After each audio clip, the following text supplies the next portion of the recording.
The gunshot that shattered the afternoon stillness in Fort Benton, Montana, wasn't meant for her, but Willa Winters knew she'd be blamed for it anyway. She pressed herself against the rough wooden planks of the general store, her heart hammering so hard she thought it might burst through her ribs. The man who'd fired lay dead in the dusty street, blood pooling beneath him in the August heat of 1878. His killer had already vanished into the maze of buildings that made up this rough river town, leaving only chaos and confusion in his wake.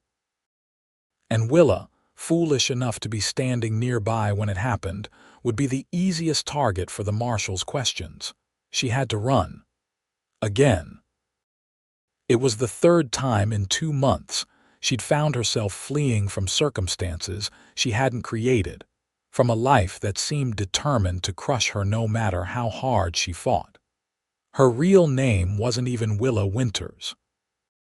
That was just the latest identity she'd assumed after leaving Cheyenne, where she'd been Margaret Walsh, and before that, she'd been someone else entirely. The truth was buried so deep now she sometimes forgot which version of herself was real. The crowd was gathering, voices rising in alarm and speculation. Willa pulled her worn shawl tighter around her shoulders despite the heat and moved quickly toward the livery stable at the edge of town. She had a horse there, a dappled mare she'd purchased with the last of her carefully hoarded money. If she could just reach it before anyone thought to look for her, she might make it to the next territory, might find some place where her past couldn't follow. "Hold on there, miss."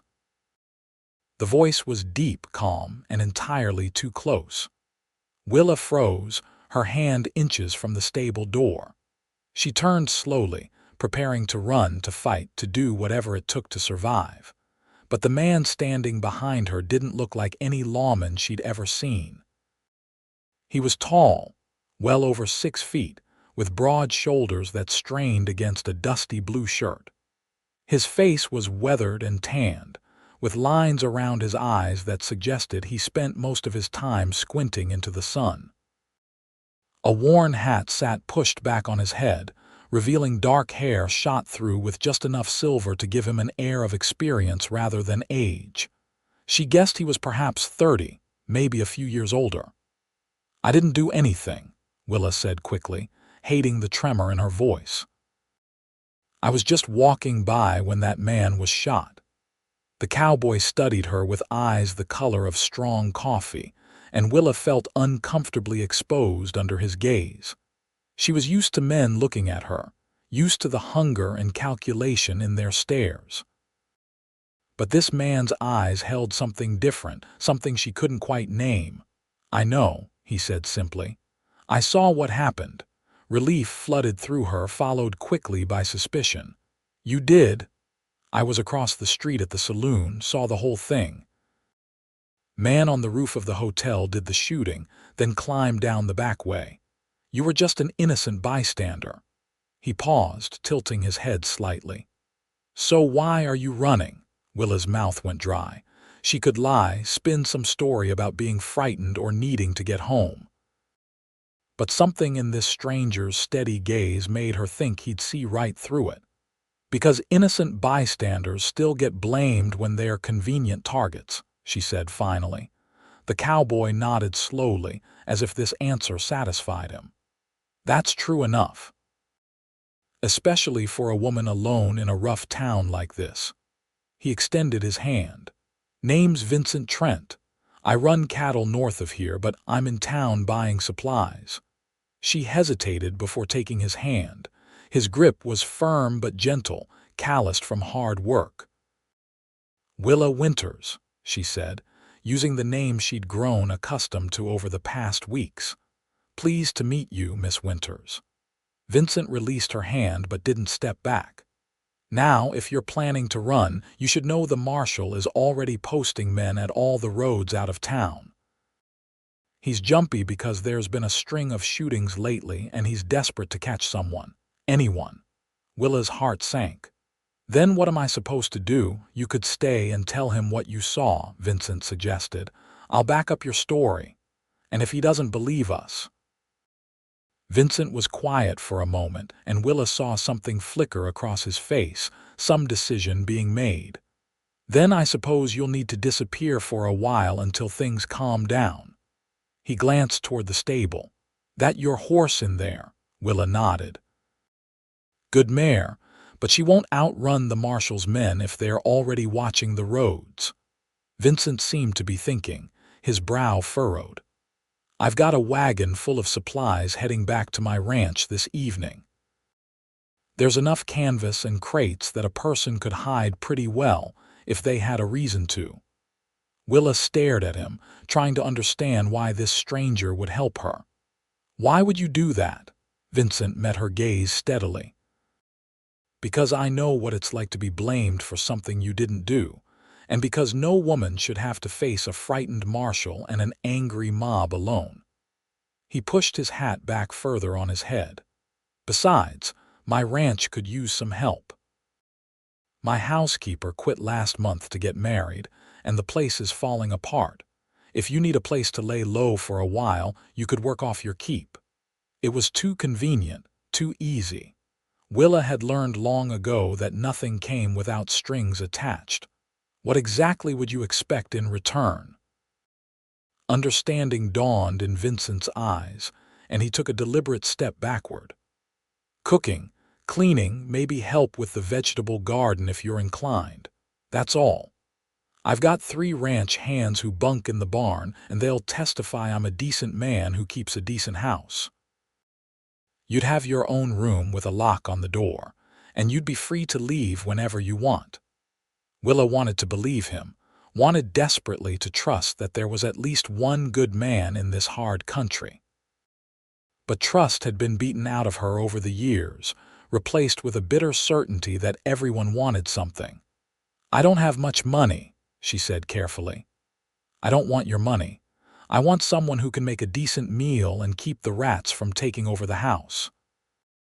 Vincent glanced toward the street, where the commotion over the shooting seemed to be growing louder. But you need to decide now, Miss Winters. The marshal will start his questioning soon, and your options are narrowing by the minute. Willa closed her eyes briefly, running through her choices. She could try to talk her way past the marshal, but she had no proof of her innocence except the word of a stranger. She could attempt to flee on horseback, but Vincent was right about the roads being watched. Or she could take a chance on this cowboy with the kind eyes and the impossible offer of safety. All right, she said, opening her eyes. I'll come with you. But if you're lying about any of this, I know how to handle myself. A ghost of a smile crossed Vincent's face. I don't doubt that for a second. He gestured toward the stable. Get your horse. We'll tie her to the back of the wagon. I need to finish loading my supplies and then we'll head out. Stay close to me. Keep your head down, and if anyone asks, you're my cousin from Denver come to help with the housekeeping. They moved quickly, working together with a strange synchronicity despite having just met. Willa retrieved her mare while Vincent finished loading his wagon, a sturdy vehicle pulled by 2 patient draft horses. True to his word, he arranged the supplies so that a space remained in the back, concealed by canvas tarps and wooden crates. It wouldn't fool a thorough search, but it would keep casual eyes from seeing anything suspicious. As Vincent made his final purchases, Willa wandered into the general store, keeping her face turned away from the front windows. She could hear the marshal's voice outside, loud and authoritative, demanding to know if anyone had seen a woman in a brown dress near the shooting. Her fingers trembled as she picked up a sack of flour, pretending to examine it. You all right, dear? The shopkeeper, a plump woman with graying hair, peered at her with concern. Just tired, Willa managed. Long journey. Vincent said you were his cousin. That's good of you, helping him out. That man works himself too hard, and that's the truth. The woman wrapped up a bundle of tea and added it to Vincent's account. He deserves someone to look after him for a change. Willa nodded, not trusting herself to speak. The casual kindness in the woman's voice made her throat tight. It had been so long since anyone had spoken to her with simple human warmth, without agenda or ulterior motive. Vincent appeared at her elbow, his arms full of supplies. "Ready to head home, cousin." The word carried just enough emphasis to remind her of her role. "Yes," Willa said, grateful for the steadying presence beside her. They loaded the last items into the wagon and Vincent helped Willa up onto the seat. His hands on her waist were impersonal, merely practical, and he released her the moment she was settled.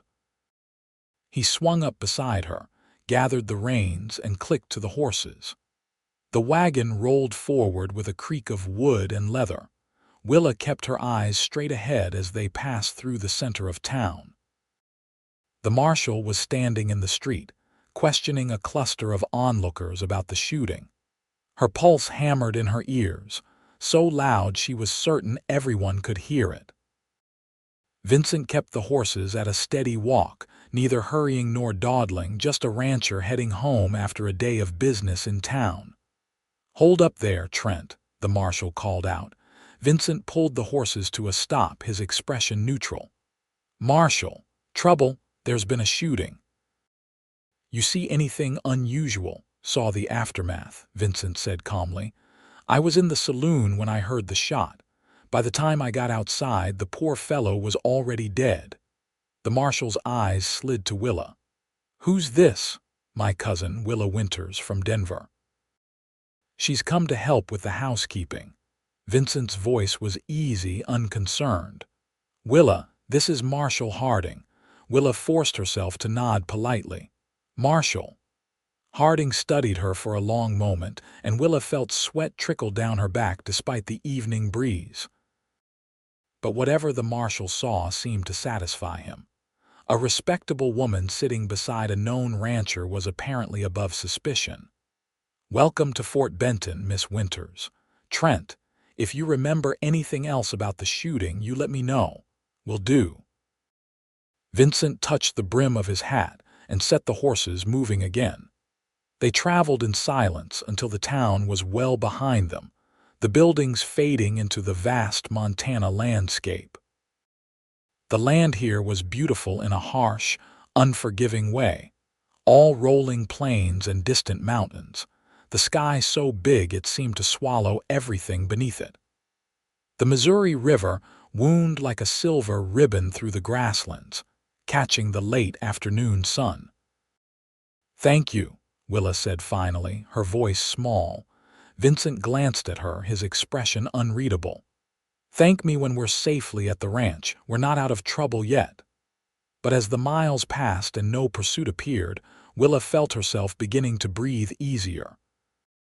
Vincent drove with the comfortable ease of a man who knew this land intimately, guiding the horses around rocks and rough patches without apparent thought. He didn't press her with questions or make awkward conversation, seeming content with the silence. The sun was sinking toward the western mountains when Vincent finally spoke again. "Ranch is just over that rise. It's not much, but it's solid. House is stone and timber built to last. Creek runs through the property, so we've got good water. Cattle are healthy, grass is good. It's a decent life." "It sounds nice," Willa said, and meant it. The idea of a solid house, good water, a decent life, all seemed impossibly luxurious after months of running and hiding. They crested the rise, and Willa caught her breath. The ranch spread out below them, exactly as Vincent had described. The house was indeed stone and timber, built low and strong against the prairie winds. A barn stood nearby, painted red by time and weather, and several smaller outbuildings dotted the property. Cattle grazed in the distance, dark shapes against the golden grass. It looked like something from a dream, a place of peace and permanence in a world that had shown her precious little of either. "Welcome to the Trent Ranch," Vincent said, and there was a note of quiet pride in his voice. They rolled into the yard, and 3 men emerged from the barn, curious about the arrival. Vincent introduced them as his ranch hands. Tom, a grizzled man in his 50s who served as foreman, Pete, a lanky young man barely out of his teens, and Charlie, somewhere in his 30s with a crooked smile and an easy manner. All three nodded politely to Willa, their expressions curious but not hostile. "This is my cousin Willa, come from Denver to help with the house," Vincent said, repeating the convenient fiction. "She'll be staying in the spare bedroom. I expect you all to treat her with respect." "Yes, boss," Tom said, and the others nodded. Willa could see the questions in their eyes but also the acceptance. Vincent was clearly a man his employees trusted and obeyed. Vincent helped Willa down from the wagon and showed her into the house while the ranch hands began unloading the supplies. The interior was dim and cool, a relief after the heat of the day. The main room served as kitchen and living space, with a large fireplace dominating one wall. A rough-hewn table and chairs occupied the center, and shelves lined the walls, holding dishes and supplies. Everything was coated with a layer of dust, and the sink was piled with dirty dishes, evidence of a man living alone without much concern for domestic order. "Told you it needed a woman's touch," Vincent said, sounding almost embarrassed. "Your room is through here." He led her down a short hallway to a small bedroom. It was plain but clean, with a narrow bed covered in a faded quilt, a dresser, and a washstand. A window looked out toward the distant mountains, and true to Vincent's word, there was a lock on the door. "Bathroom is the next door down," Vincent said. "It's just a washroom with a tub, nothing fancy, but the water's clean. I'll bring your things in from the wagon." Willa set her worn carpetbag on the bed and turned to face him. "Why are you really doing this?" Vincent leaned against the doorframe, his expression thoughtful. "I told you the truth. I need help and you needed a place to go. Sometimes things are just that simple." "Things are never that simple," Willa said quietly. "Maybe they should be." Vincent straightened. "Look, Miss Winters, I'm not going to pry into your business. Whatever reasons you have for being jumpy and ready to run, that's your own concern. All I ask is that you be honest with me when it matters, do your work, and don't bring trouble to my door. And if trouble finds me anyway." Vincent's jaw tightened. "Then we'll deal with it. I don't abandon people who work for me." He pushed away from the doorframe. "I'll leave you to settle in. Supper is whenever you're ready to make it. Supplies are all in the kitchen. The hands eat in the bunkhouse usually, but I take my meals here." He left, his boots heavy on the wooden floor. Willa sat on the edge of the bed, her mind spinning. She should be planning her next escape, figuring out how long she could stay before moving on. But for the first time in months, she felt the tight knot of fear in her chest beginning to loosen. This place, this ranch with its solid house and quiet cowboy, felt almost like safety. She unpacked her few belongings, hanging her 2 spare dresses in the small closet and arranging her meager toiletries on the dresser.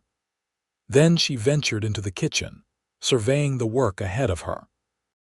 The dishes needed washing, the floor needed sweeping, the stove needed cleaning. But there were also good supplies: flour and sugar, salt pork and dried beans, coffee and tea. She could make something decent with these ingredients. Willa built up the fire in the stove and got to work. Cooking was one of the skills she'd learned in her previous life, the one she'd left behind, and her hands remembered the motions even when her mind shied away from the memories. She made biscuits and fried salt pork, boiled beans with molasses and onions, brewed strong coffee. Simple food, but filling and hot. Vincent appeared as the sun was setting, drawn by the smell of cooking. He'd washed up, she noticed, his hair damp and his shirt changed. He stopped in the doorway, staring at the table she'd set with clean dishes and simple food. "I can't remember the last time this house smelled like home," he said softly. Something in his voice made Willa's chest tighten. Sit down before it gets cold." They ate in comfortable silence, the only sounds the clink of forks and knives, the occasional crackle from the stove. Vincent ate with the steady appreciation of a man who'd been making do with his own poor cooking for too long. When he'd finished, he sat back with a satisfied sigh. "That was the best meal I've had in months, thank you." "It was just biscuits and beans," Willa said, but she felt pleased nonetheless. It was a home-cooked meal served at a clean table in a house that doesn't feel quite so empty anymore. Vincent met her eyes across the table. "That's worth more than you might think." They fell into an easy routine over the following days. Willa rose early, made breakfast for Vincent before he headed out to work the ranch, then spent the day cleaning and organizing the house. It was satisfying work, bringing order to chaos, making the place feel lived in rather than merely occupied. She washed windows and scrubbed floors, beat the dust from curtains and rugs, organized the pantry and kitchen. In the afternoons, she worked in the neglected vegetable garden, coaxing life from the weedy plot. Vincent came in for supper each evening, and they would eat together, their conversations gradually growing longer and more personal. He told her about the ranch, how he'd started with nothing 10 years ago and built it into a successful operation through sheer determination and hard work. He spoke about the land with a passion that made his eyes light up, describing the way the seasons changed, the patterns of the cattle, the rhythm of ranch life. Willa found herself relaxing in his presence, her constant vigilance slowly easing.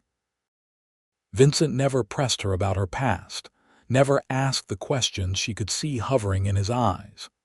He treated her with a respectful courtesy that she'd almost forgotten existed, and his ranch hands followed his example. She began to sleep through the nights without startling awake at every sound, began to imagine what it might be like to stay here, to stop running. 2 weeks after her arrival, Willa was working in the garden when she heard horses approaching. Her entire body went rigid, the old fear flooding back. She looked up to see Vincent riding toward the house with Tom, both men's expressions grim. Behind them, tied to Vincent's saddle, was a body wrapped in canvas. Willa stood frozen as Vincent dismounted. He saw her face and quickly held up a hand. "It's not what you think. This man tried to rustle some of our cattle last night. Got caught in the act, tried to shoot Tom, and I had to defend him. Marshall will need to see the body and take statements." The relief that it wasn't about her was immediately replaced by a different fear. The marshal would come here. He would see her. Would he remember the woman from town, the supposed cousin who'd arrived the same day as the shooting? "Hey." Vincent was suddenly beside her, his voice low and calm. "It's going to be fine. You've been here 2 weeks, working as my housekeeper, that's the truth. You've got nothing to worry about." "You don't know that," Willa said, hating the tremor in her voice. Vincent's hand came up as if he wanted to touch her shoulder, then dropped back to his side. "I know that you've worked hard every day since you got here. I know that you've given me no reason to doubt you, and I know that I'll vouch for you to anyone who asks." His dark eyes searched her face. "Trust me, Willa, please." It was the first time he'd called her by her first name without the miss before it, and the intimacy of it made her breath catch. She wanted to trust him, wanted it with a desperation that frightened her. "All right," she whispered. Marshal Harding arrived the next morning with a deputy. Willa kept herself busy in the kitchen, trying to appear calm and unconcerned while her heart raced. She could hear Vincent giving his statement, his voice clear and steady as he explained what had happened. The marshal asked questions, taking notes, and then requested to see the body. When they finished with that grim business, Harding came to the house to wash up.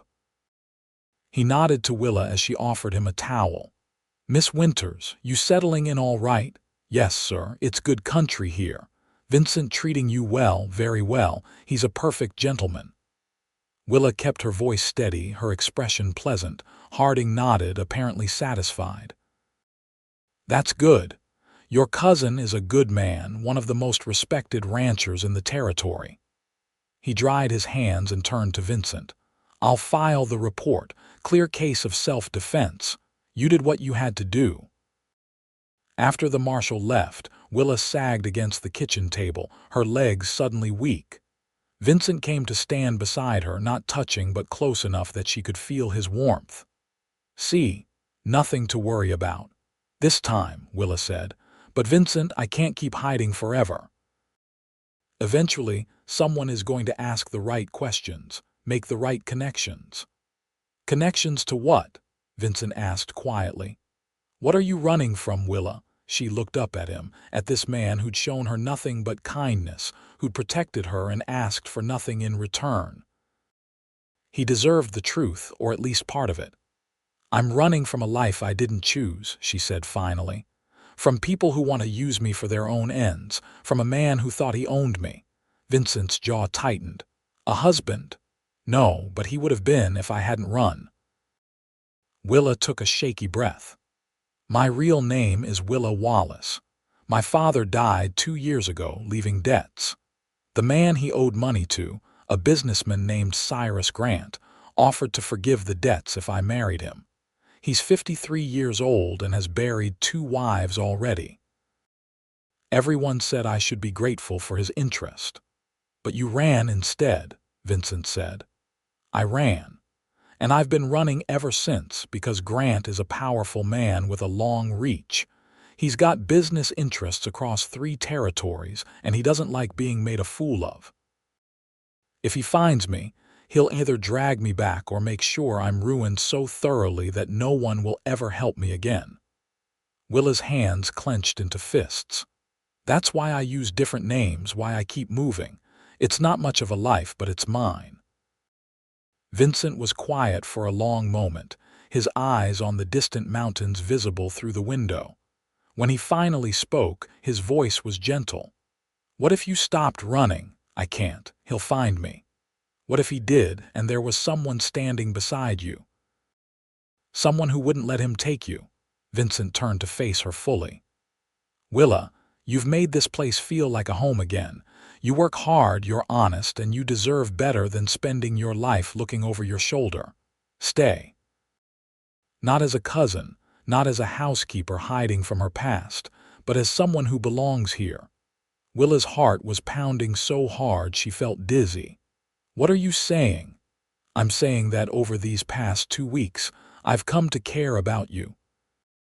I'm saying that I wake up looking forward to seeing you at breakfast, and I ride home each evening excited to hear about your day.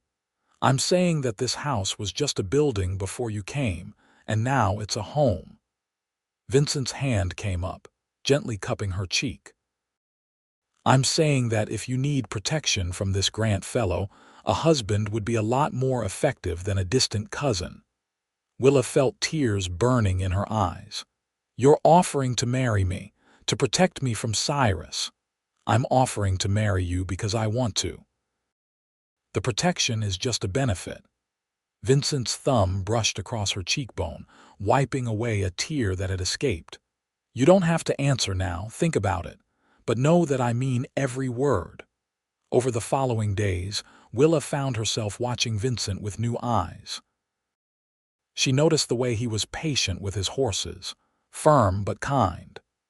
The way he treated his ranch hands with respect, valuing their opinions and taking care of their needs. The way he fixed a broken step on the porch without being asked, and left wildflowers on the kitchen table after riding through the north pasture. He was a good man, maybe the best man she'd ever known, and the realization that he wanted her, truly wanted her, made something warm and bright bloom in her chest. She began to see a future here, not just hiding but living. She imagined seasons passing, helping Vincent build his ranch into something great. She imagined children playing in the yard, laughter filling the house. She imagined growing old beside this quiet, steady man who'd shown her what kindness looked like. A month after arriving at the ranch, Willa found Vincent in the barn, mending tack by lantern light. She stood in the doorway, gathering her courage until he looked up and saw her. "Can't sleep?" he asked. "I've been thinking about what you said, about staying, about marriage." Willa stepped into the warm circle of lantern light. "I need you to understand what you'd be taking on. Cyrus Grant isn't a man who gives up easily.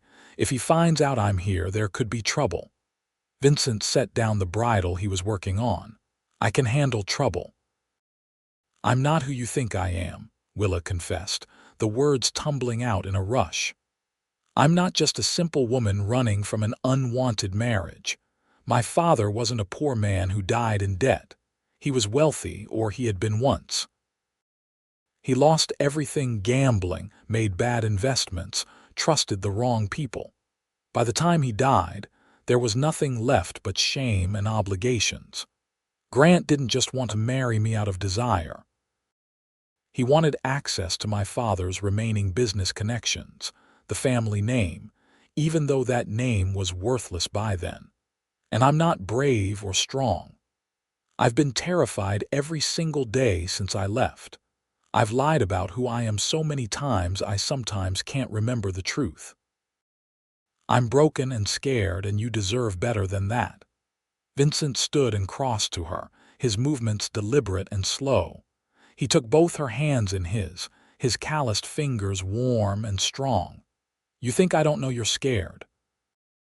You think I haven't seen you jump at every unexpected sound, watched you plan escape routes from every room? Willa, I've known from the start that you were running from something bad." He squeezed her hands gently. "But I've also seen you face your fear every day and keep going. I've watched you work until your hands were sore, making this house into a home. I've seen your kindness to the ranch hands, the way you saved extra biscuits for Pete because you noticed he was always hungry, the way you helped Tom when his arthritis was acting up. You think you're broken, but all I see is a woman who's survived things that would have destroyed someone weaker." Tears were streaming down Willa's face now, and she didn't try to stop them. "Vincent, I'm not done," he said, but his voice was gentle. He released one of her hands to cup her face again, his thumb brushing away tears. "You say you're not who I think you are, but you're wrong. You're exactly who I need. I don't need a perfect woman with no past and no scars. I need someone real, someone strong, someone who understands that life is hard and beautiful and worth fighting for. I need you, Willa Wallace. Not who you think you should be, but who you are right now, standing here crying in my barn." The cowboy smiled, and it transformed his whole face, making him look younger and happier than she'd ever seen him. "So what do you say? Will you marry me? Will you stop running and build a life here with me?" Willa looked up at this man who saw past her fear and her lies to something she'd thought was long dead, her real self, whole and worthy of love. And she finally let herself believe that she could have this, could deserve this. "Yes," she whispered. "Yes, I'll marry you." Vincent pulled her close, wrapping his arms around her, and Willa buried her face in his chest, feeling safe for the first time in 2 years. They stood like that for a long time, just holding each other while the horses shuffled in their stalls and the lantern light flickered around them. They were married 3 days later in Fort Benton, with Tom, Pete, and Charlie as witnesses.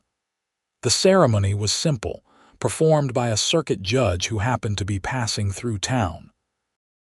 Willa wore her best dress, a simple blue calico that Vincent said matched her eyes, and Vincent wore his Sunday suit, looking uncomfortable but handsome. When the judge pronounced them husband and wife, Vincent kissed her gently, a promise of things to come, and Willa felt something settle deep in her soul. The trip back to the ranch was different from that first desperate flight from town. This time, Willa sat close to Vincent on the wagon seat, her hand in his, watching the familiar landscape roll past with new eyes. This was her home now, her land, her life. She was no longer Willa Winters the fugitive or Margaret Walsh the runaway. She was Willa Trent, and that name felt real in a way none of the others had. That night, Vincent carried her over the threshold of the house, both of them laughing at the old-fashioned gesture. He set her down gently in the main room, his hands lingering at her waist. The nervousness Willa had felt all day crystallized into something sharper. She was married now, truly married, and all that implied. Vincent must have seen something in her face because he stepped back, giving her space. "Willa, we don't have to rush anything. I know this has all happened fast. We can take our time, get to know each other better as husband and wife before we make this a real marriage in every sense." The kindness in his offer made Willa love him even more. But she'd spent 2 years running from life, from connection, from the risk of caring about someone. She was done running. "I want this to be a real marriage," she said firmly. "I want all of it, Vincent. The partnership, the intimacy, the future. I trust you." Vincent's eyes darkened with emotion. "Are you sure?" Instead of answering, Willa crossed to him and kissed him, pouring all her hope and fear and desperate affection into it. Vincent responded immediately, his arms coming around her, pulling her close. The kiss deepened, becoming something heated and urgent, two lonely people finding connection and comfort in each other. They made their way to Vincent's bedroom, the larger of the two, shedding clothes and inhibitions along the way. Vincent was gentle but passionate, patient with Willa's nervousness, taking time to learn what made her sigh and gasp. When they finally came together, it was with a sense of rightness that made Willa's eyes sting with fresh tears. This was what she'd been running toward all along, not just away from Cyrus Grant but toward this man, this moment, this feeling of finally coming home. Afterward, they lay tangled together, Vincent's arm around her shoulders, Willa's head on his chest. She could hear his heartbeat, steady and strong, and she matched her breathing to its rhythm.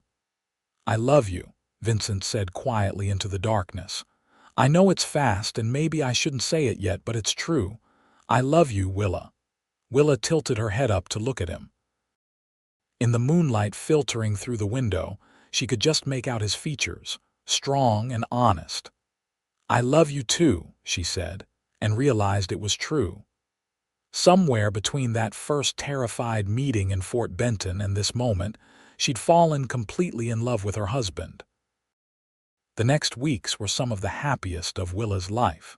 She threw herself into being a rancher's wife, learning the rhythms of the land and the cattle business. Vincent taught her to ride properly, not just the basic skills she'd picked up over the years, but real horsemanship. They spent hours riding together across the ranch, Vincent pointing out landmarks and telling stories about the land. Willa learned which pastures were best for different seasons, how to spot signs of illness in cattle, how to read the weather in the shape of clouds and the behavior of animals. She also became friends with the ranch hands, especially Tom's wife Martha, who lived in town but visited often. Martha was a practical woman in her 50s who'd raised 5 children and knew everything about frontier life. She taught Willa how to preserve food, how to doctor common illnesses, how to manage a household on the frontier. The two women spent long afternoons canning vegetables from the garden and making plans for expanding it next spring. Vincent was an attentive husband, affectionate and considerate. He never made her feel less than his equal, always asking her opinion on ranch decisions and seriously considering her ideas.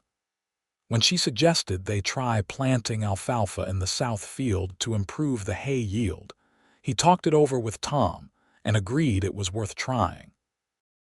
When she wanted to buy chickens so they'd have fresh eggs, he built her a coop with his own hands, making it sturdy enough to withstand any predator.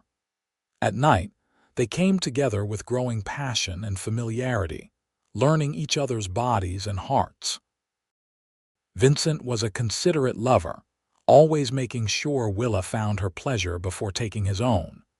And slowly, so gradually she almost didn't notice, the nightmares that had plagued Willa for months began to fade. She slept peacefully in Vincent's arms, trusting him to keep her safe. But peace never lasts forever, especially when the past has teeth. It was a cold morning in late October, 3 months after the wedding, when trouble arrived. Willa was in the kitchen making bread when she heard horses in the yard. She glanced out the window and felt her blood turn to ice. 4 men sat mounted, all dressed in expensive suits that looked absurd in the rough ranch setting.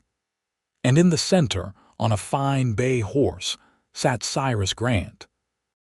He was exactly as she remembered, tall and imposing, with iron-gray hair and a face that might have been handsome if not for the cold calculation in his eyes. He looked around the ranch yard with an expression of distaste, as if the honest poverty of a working ranch offended him. Willa's first instinct was to run, to hide, to do anything to avoid the confrontation she'd been dreading. But she forced herself to stay where she was. She was Willa Trent now, not Willa Wallace. She had a husband, a home, a life. She wouldn't let Cyrus take that away. Vincent emerged from the barn, Tom and Pete flanking him. Even from inside the house, Willa could see the tension in his body, the way his hand hovered near the gun on his hip. Her heart clenched with fear, not for herself but for him. She moved to the door, opening it just enough to hear the conversation. "Can I help you, gentlemen?" Vincent's voice was polite but cold. "My name is Cyrus Grant. I'm looking for a young woman named Willa Wallace. I have reason to believe she might be in this area." Grant's voice was smooth, cultured, the voice of a man used to getting what he wanted. "Don't know anyone by that name," Vincent said evenly. Grant's lips curved in a smile that didn't reach his eyes. "Perhaps you know her by another name. She has a habit of lying about her identity." Medium height, blonde hair, blue eyes, quite pretty. "She's been missing for over 2 years and I've been searching for her extensively." "Why?" Vincent asked bluntly. "What's your interest in this woman?" "She's my fiancée," Grant said, and Willa's stomach churned at the possessive tone. "Her poor father died, leaving her alone and vulnerable. Before his death, he and I arranged a marriage that would secure her future. But the foolish girl ran away before we could be wed. I've been tracking her ever since, concerned for her welfare." "That's not true." Willa's voice cut across the yard, surprising even herself. She stepped out onto the porch, her chin raised, refusing to cower. "My father never agreed to any marriage. You held his debts over his head and tried to force the arrangement, and when he died, you expected me to honor a promise that was never made." Grant's eyes fixed on her, and she saw triumph flash across his face. "Willa, my dear, I've been so worried about you. Come down here so we can talk properly." "I have nothing to say to you," Willa said. Her hands were shaking, but her voice remained steady. "I'm not your fiancée and never was. I'm a married woman now and you have no claim on me." "Married?" Grant's expression hardened. "To whom?" "To me," Vincent said, moving to stand at the bottom of the porch steps, positioning himself between Willa and Grant. "Willa Trent is my wife, legally married 3 months ago. Whatever business you think you have with her is finished." Grant dismounted, his men following suit. "I don't think you understand the situation, Mr. Trent. Willa Wallace owes me a considerable debt, inherited from her father. That debt gives me legal rights." "No, it doesn't," Vincent interrupted. "A daughter doesn't inherit her father's debts unless she inherits his assets as well. And from what Willa has told me, there were no assets to inherit. You have no legal claim to her or her labor." "Perhaps not in the strictest legal sense," Grant conceded, his tone icy. But there are other considerations. Reputation, for instance. What would your neighbors think if they knew your wife had been living under false names, fleeing her obligations, behaving in a manner unbefitting a decent woman? They'd think she was smart to run from a man who tried to force her into marriage, Vincent said flatly. Now, I've been polite so far, Mr. Grant, but my patience is wearing thin. This is my property and you're not welcome on it. I'll ask you once to leave peacefully. Or what? One of Grant's men, a hard-faced individual with a gun riding low on his hip, stepped forward. You going to make us, Cowboy? The tension in the yard ratcheted up instantly. Tom and Pete moved to flank Vincent, their hands near their weapons. Willa's heart was pounding so hard she thought she might faint. This was going to turn into a bloodbath, and it would be her fault. Stop, she said, her voice loud enough to carry across the yard. Everyone just stop. She looked at Grant, meeting his cold eyes directly. What do you want, Cyrus? What will it take for you to leave and never come back? Willa, no, Vincent said sharply, but Grant was already speaking. I want what was promised to me. Your father owed me $50,000. I'll take that amount and you'll never see me again. The number made Willa's head spin. It might as well have been $1 million. I don't have that kind of money. You know I don't. But your husband might, Grant said, his gaze sliding to Vincent. A successful rancher with prime land and healthy cattle. I'm sure you could raise the funds if you were motivated. Consider it buying your wife's freedom.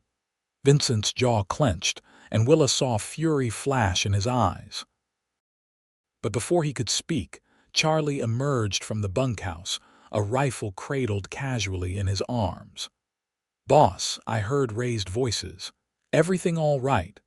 The appearance of a fourth armed man seemed to give Grant pause. He was a businessman, not a gunfighter, and he clearly hadn't expected this level of resistance. I'm giving you 3 days to consider my offer, Mr. Trent. 3 days to decide what your wife's past is worth to you. I'll be staying at the hotel in Fort Benton. If I don't hear from you by Sunday, I'll be taking other measures to recover what's owed to me. He remounted his horse, his men doing likewise. Good day, Mrs. Trent. I look forward to seeing you again soon. They rode out, leaving a cloud of dust and tension in their wake. The moment they were out of sight, Willa's legs gave out. She sank down on the porch steps, her whole body shaking. Vincent was beside her instantly, his arms around her. I'm so sorry, she sobbed. I'm so sorry, Vincent. I brought this to your door. I should have kept running. I should never have stayed here. Stop it, Vincent said firmly, pulling her close. You did nothing wrong. That man is trying to extort money using intimidation and threats. We're not going to give in to him. But $50,000 is money I don't have and wouldn't give him if I did, Vincent said. Willa, look at me. He waited until she raised her tear-stained face. We're not paying him. We're not giving him anything. And we're certainly not letting him bully us off our own land. Then what do we do? Willa asked desperately. Tom spoke up from where he stood with Pete and Charlie. We fight. Been a while since we had a good fight around here. I'd rather not have blood shed over this, Vincent said. But I won't let Grant take Willa and I won't be extorted. We need to be smart about this. He looked at his ranch hands. Keep your guns close for the next few days. I don't trust Grant not to try something underhanded, and someone needs to ride to Fort Benton and wire for information.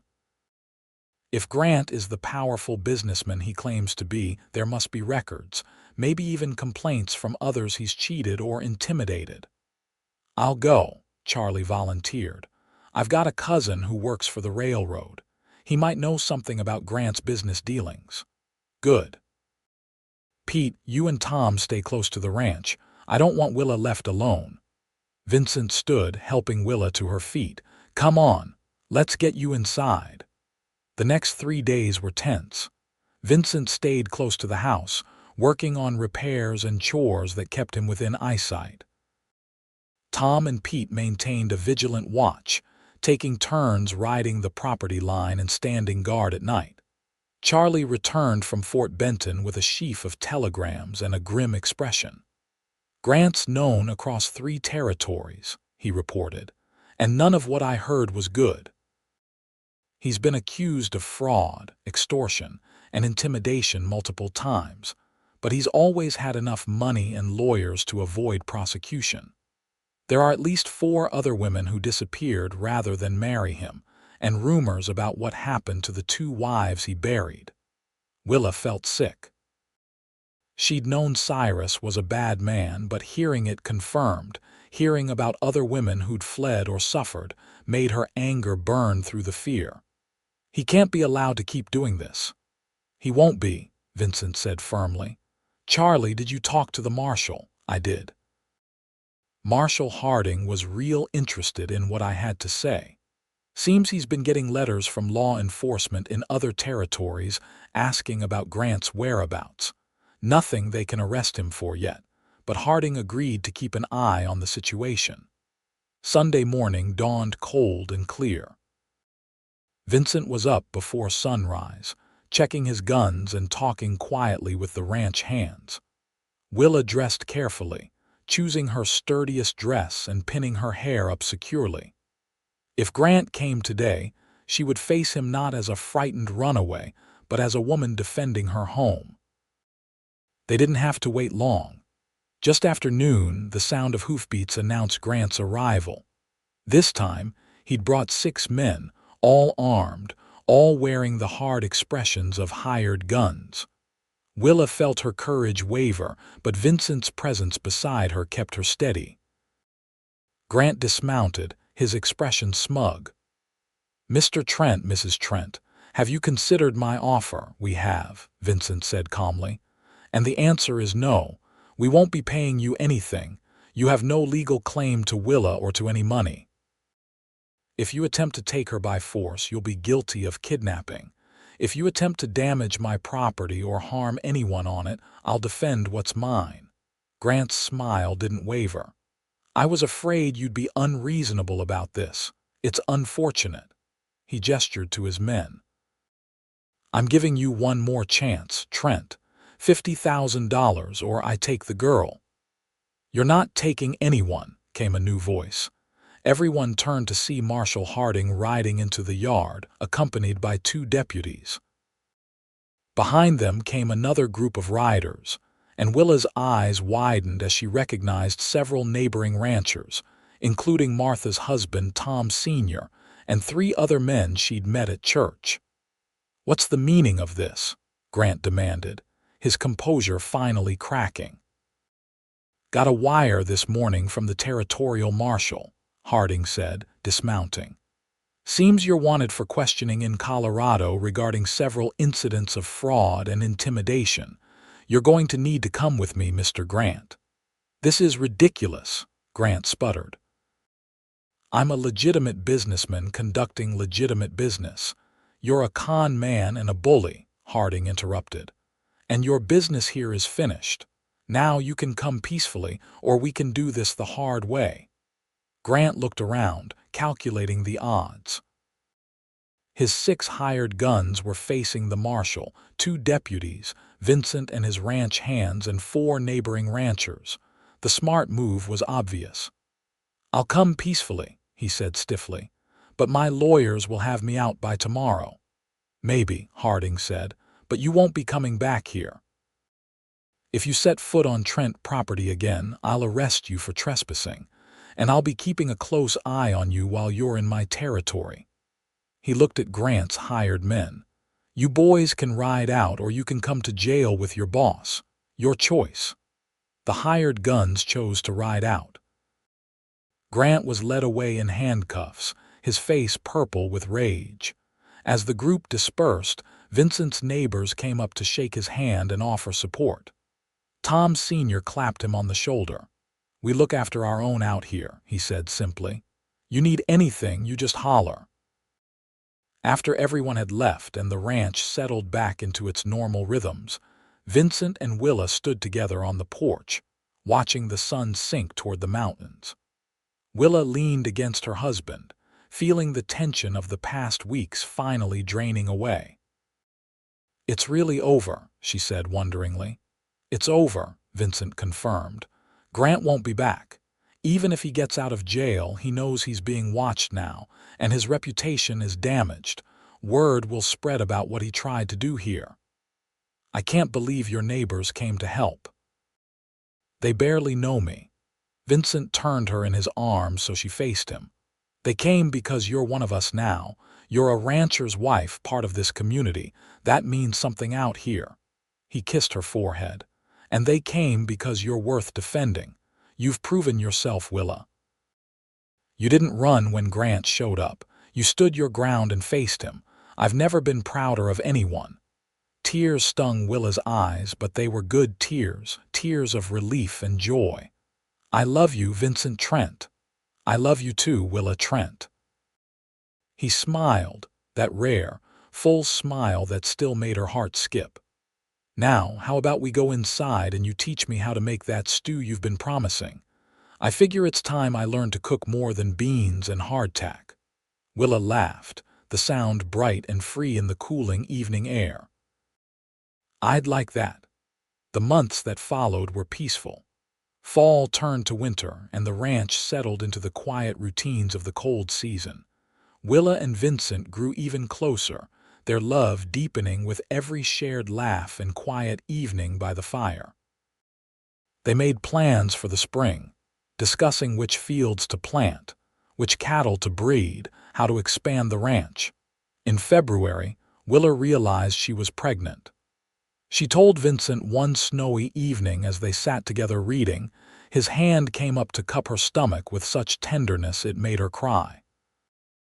They spent the remainder of the winter preparing for the baby, Vincent building a cradle from oak wood and Willa sewing tiny clothes with Martha's help. Their son was born in September of 1879, delivered by Martha with Vincent pacing anxiously outside. They named him Daniel Thomas Trent, and he was perfect, healthy and loud, with his father's dark hair and his mother's blue eyes. Vincent held his son with shaking hands, tears streaming down his weathered face, and Willa knew she'd never seen anything more beautiful than her strong cowboy brought to tears by love. Daniel was a year old when Charlie came running to the house with news from town.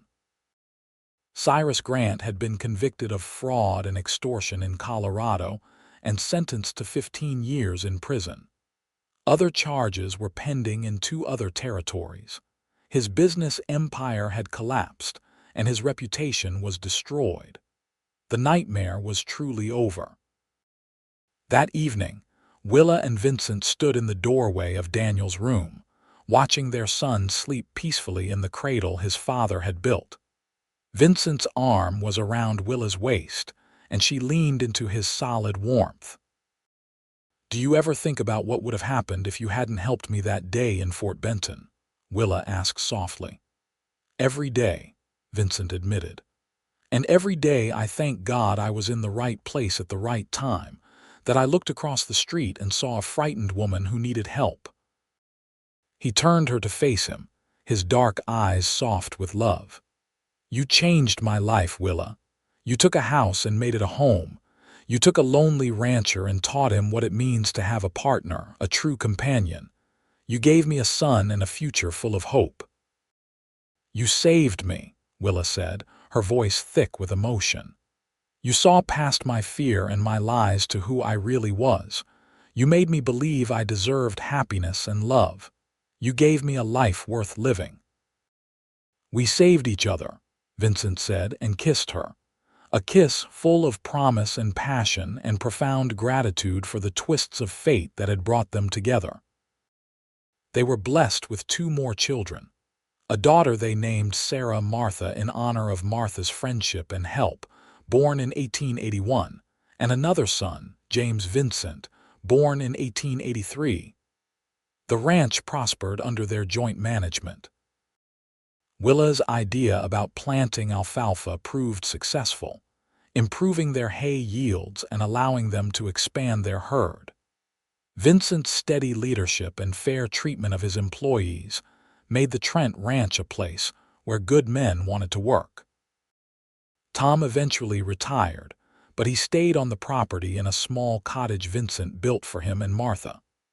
Pete grew into a skilled ranch manager, eventually buying his own small spread with Vincent's help and advice. Charlie married a girl from town and started a family, remaining the Trent Ranch's most loyal hand for 20 years. The years passed with the steady rhythm of ranch life. Springs full of new calves and fresh hope, summers of hard work under the wide Montana sky, autumns of harvest and preparation, winters of rest and family closeness. Through it all, Vincent and Willa's love remained the foundation of everything they built. Daniel grew into a strong, capable young man with his father's integrity and his mother's determination. He took over much of the ranch work as Vincent aged, though Vincent insisted he wasn't ready to fully retire until he was well into his 60s. Sarah became a teacher, opening a small school in Fort Benton and bringing education to children who would otherwise have none. James followed his own path, studying law and eventually becoming a territorial judge known for his fairness and compassion. Through all the years, all the joys and occasional sorrows, Vincent never once made Willa feel that she was anything less than his equal and his treasure. He told her he loved her every day, showed it in 1,000 small gestures, and never let her forget that she was the best thing that had ever happened to him. On their 20th wedding anniversary, Vincent took Willa riding to their favorite spot on the ranch, a high meadow with a view of the mountains that still took her breath away. They dismounted and stood together, his arms around her from behind, both of them graying now and bearing the marks of 2 decades of hard work and good living. "You remember what I told you that night in the barn?" Vincent asked. "When you said you weren't who I thought you were." "You said I was exactly who you needed," Willa replied, leaning back against his chest. "I was right," Vincent said softly. "You were exactly who I needed then, and you still are. Every day, Willa. You're exactly who I need every single day." Willa turned in his arms, looking up at the face she'd loved for 20 years, still handsome despite the silver in his hair and the deepening lines around his eyes. "And you're exactly who I need. My cowboy, my husband, my love." They kissed as the sun set over the Montana mountains, 2 people who'd found each other against impossible odds and built a life of love and purpose together. The past, with all its pain and fear, was long behind them, and the future stretched ahead full of promise. Years later, when they were old and their children had children of their own, Willa would tell the story of how she'd met Vincent to her grandchildren. She'd tell them about running from danger and finding safety, about a kind cowboy who'd helped a frightened woman without asking for anything in return. She'd tell them about standing in a barn and confessing her fears, and hearing the words that changed her life. "I'm not who you think," she'd say, repeating her younger self's desperate confession. Then she'd smile, her blue eyes still bright despite her years, and finish the story. "And your grandfather just smiled and said, 'You're exactly who I need.' And it was true." Through all the years, all the changes, all the joys and sorrows that make up a life fully lived, they were exactly what each other needed. The frightened runaway and the lonely cowboy had found in each other a love that lasted through everything, a partnership that made them both stronger, a home that was more than just a place but a feeling of absolute belonging. The ranch continued to prosper, passing eventually to Daniel and his children. The house that Willa had cleaned and organized in those first nervous days became the heart of a family that spanned generations. The vegetable garden she tended grew into a symbol of her ability to nurture and create life even in harsh conditions. And the story of Vincent and Willa became a family legend, told and retold, a reminder that love can bloom in the most unexpected places, and that sometimes the person you're running toward is worth more than anything you're running from. Vincent passed away peacefully in his sleep at the age of 78, surrounded by his children and grandchildren with Willa holding his hand. His last words were, "I love you, Willa. Thank you for choosing me." Willa lived for 5 more years, active and sharp-minded until the end. She spent her final years writing down the family history, making sure that future generations would know where they came from and the love that had founded their line. She wrote about the wild early days of Montana territory, about the hard work and harder choices that came with ranch life. But mostly, she wrote about Vincent, about the man who'd seen past her fear and desperation to the strong, capable woman underneath.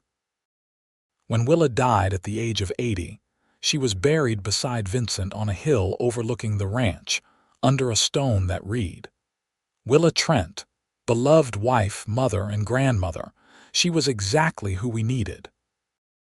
The ranch remained in the family for generations, a testament to what 2 people could build when they worked together with love and determination.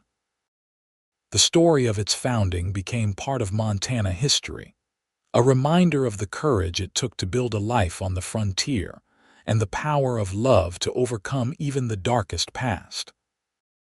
And sometimes, on quiet evenings when the wind blows just right across the Montana prairie, people say you can still feel the love that Vincent and Willa built into every stone and timber of the ranch house, still sense the joy they found in each other after such unlikely beginnings.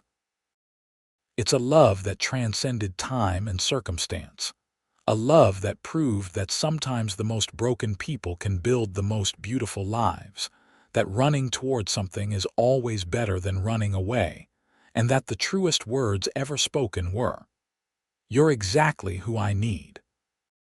The Trent Ranch stood as proof that courage and love could conquer fear, that trust could grow even from the most barren soil, and that happy endings weren't just for fairy tales but for real people who were brave enough to reach for them.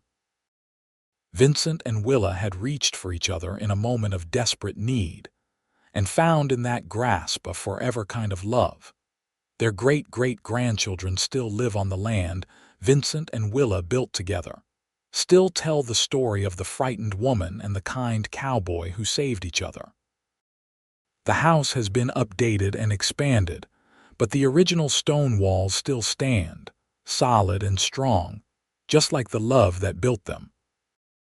The barn where Vincent first proposed has been rebuilt twice, but each time they make sure to save a timber or two from the original structure, keeping that connection to the past alive. Every year on the anniversary of Vincent and Willa's wedding, the family gathers at the ranch for a celebration.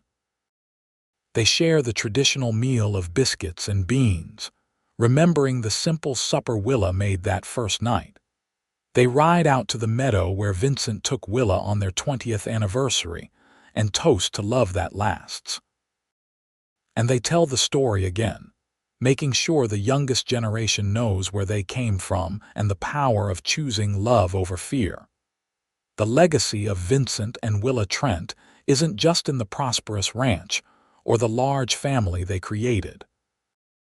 It's in the values they embodied: honesty, courage, loyalty, and above all, the belief that everyone deserves a second chance, that the past doesn't have to define the future, and that love is always worth the risk.